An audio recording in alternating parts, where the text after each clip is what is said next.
morning. Between all the technical, is it working? Yes. Between all the technical talks today, all the acronyms and all the jargon that's going around, I thought it would be fun to take you along the journey of how I grew from a service desk employee to now currently a network engineer here at AMS-IX, at the NOC. Apparently you need to introduce yourself, so I'm Leroy, as I said, network engineer at AMS-IX NOC. And when you finish high school, that's when you need to make a choice where you go. Well, this young guy had no clue what to do when he was 16, 17. It still amazes me that some of the young people know what they want to do for the next 40 years.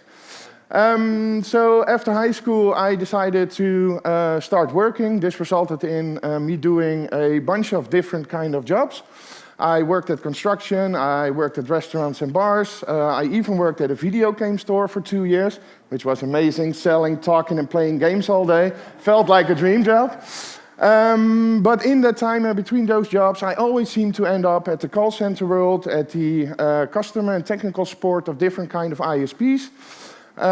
So when I worked at KPN at the end of my 20s and I made a promotion from first line support to second line support, I thought the holidays and the beers are getting more expensive, maybe I need to make something of a career. So I asked my colleagues around and discussed a bit how can I grow further in the ISP and eventually in the networking world. And he handed me a Cisco study guide, which is for the CCNA, which is an initial networking certificate if you want to start as a network engineer. And while I hadn't studied for well over 10 years, the first few chapters were a bit hard to get through. But when he showed me that you could set up some routers and make it work, I was sold. When that first ping between my two routers worked, I knew what I wanted to do. So I started studying for the CCNA. This earned me a promotion to the service desk NOC after KPN that I was then working at. And while the job itself in the day-to-day wasn't all that technical, it put me next to the engineers that were doing the job that I could ask questions to, and they helped me study further. Unfortunately, KPN decided to move to a different locations which tripled my commute time. So I left that job with CCNA in my pocket, a little bit of NOC experience. I thought, I'm going to go for that junior engineer role. Well, the lack of real-life experience actually doing things proved to be a bit difficult to get that first engineering job. So this ended me up at, currently still one of our partners, at Kwanza.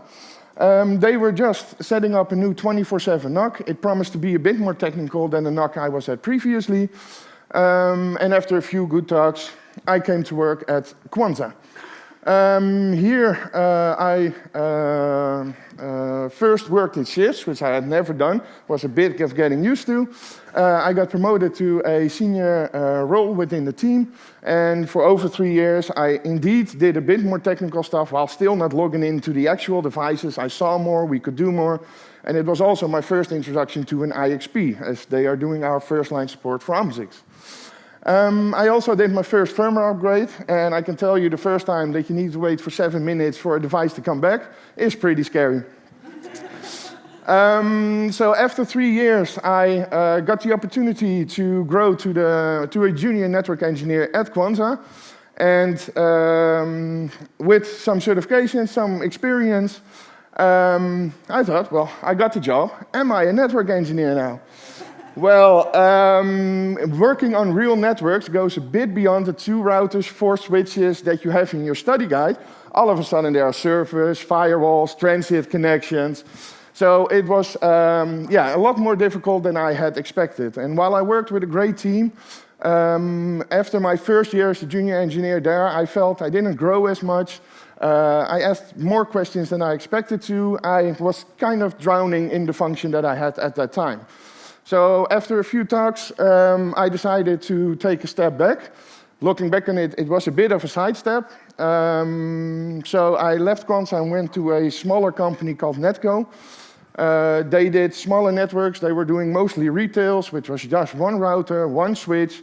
And this actually proved to be a good step. I got more confident in the knowledge that I had. I learned more. The basics of the certifications that I did so far really solidified working at this smaller company. Unfortunately, the pandemic hit, and when you work mostly in retail during the pandemic, the work kind of slows down. And unfortunately for me, it was a case of the last in, the first out. So after a good talk, I parted ways with Netco, and then needed to decide what is my next role. Well, I knew, of course, AMS-IX from my time at Quanta, so I came into contact with AMS-IX. I was fair in where my level was at the time, but they were looking for a junior engineer to really mold and let them grow within the company. So at the 1st of February in 2021, I got hired at AMS-IX. Now, if you tell people that are not in the IT world, you got a job at AMS-IX, they're like, okay, great, you got a new job. When you tell your friends that work in IT that you get to AMS-IX, they know the name, they know the brand. So I was really proud to be starting here at AMS-IX. In the first couple of months, of course, all the experience I did at Quanta as a first-line support helped me get along the way. I was slowly introduced to the daily operations and, of course, dreading your very first on-call shift. You never know what can break. So a few of the projects I did in the last 3 years, don't judge me on the left picture. Ever since then, I've learned better, but this was my first project in our remote location at Chicago. We were swapping out our DCI solution we have there with Smart Optics, one of our partners. And this meant removing devices, recabling. And as you can see, I was not that good at it just yet. Since then, I've been instructed by my field engineers how to do it properly in an existing or new rack. Then I went back to my former employee Quanta, where I trained a new batch of colleagues that were going to do the first-line support for us, which was very nice. And as I now looked behind the curtain, I could expand and add to their standing operating procedures, which we create for our first-line support, so that they are that's easier for them to help our customers with the initial questions. And while I was not heavily involved in the lead-up to the first Juniper migration at AMS-IX, luck would have it that I had an on-call that night when they did the migration. So I decided, let's help them, be there for support, and there was free pizza. And in the end, I could even lend a hand. But here are some really proud engineers at the end of the first ever Juniper migration at AMS-IX. It was a great night, it was a great learning. And of course, then it's time for my own Juniper migration. And as luck would have it, I got the big one. We had Saga and Nikkev. It operated as one supersite, and for the migration of Juniper, it was decided we're going to split them up again. You can see this as 2 migrations in one, in the same time frame as 1 migration, but thanks to the help of all my colleagues that worked on it, we made it work. I highly recommend, I could expand on this a lot, but I highly recommend to read the blog post that my colleague Tim made, which explains what happened and how huge this mega project, as he called it, was. One of the benefits at AMS-IX is that we also get to attend events like this, talking with our partners, with our customers, connecting, and the occasional free beer.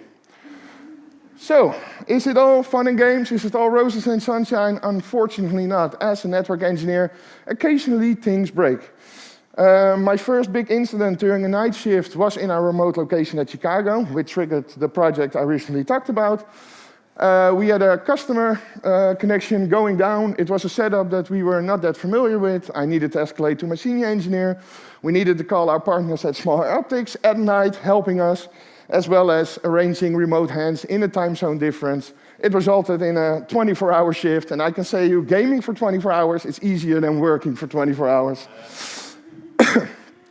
The second thing, if you have a line card die at night, and you need to go on site to replace it, be careful and look at what kind of line card you bring. A line card died, I couldn't bring it up, so together with one of my colleagues, we went to the office, got the line card, went to the data center, wrong line card. Can happen. We went back, got the other one, and it's like, okay, it's really the 10G20, yeah, that's the one. Went to the data center, wrong one again. They kind of look similar. So it resulted in a drive 2 times between the office and the data center, making the night way longer than it should. One of the biggest things when you work in an IXP is you get warned about causing a loop on the platform. You get warned about it, you get examples, and yeah, you really need to watch out. It's the worst nightmare for an IXP. It can kill our network. So, in the early morning,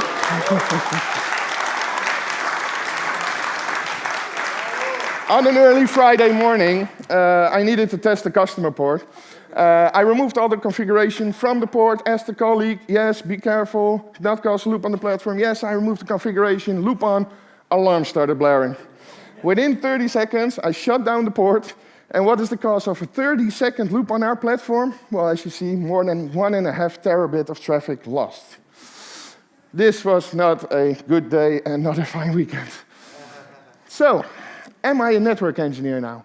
Well, I've talked to some colleagues and some peers of mine, and when you study hard and you work hard, you make mistakes, but you learn and grow from them, then yes, you are a network engineer.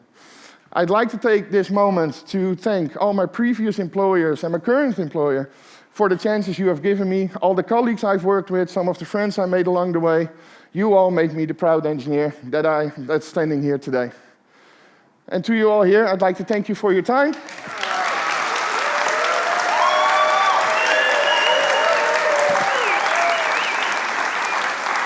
And for any questions, please find me during the coffee and lunch break. I'd like to expand more, or give me a beer later in the day and I might tell you a bit more than I'm supposed to.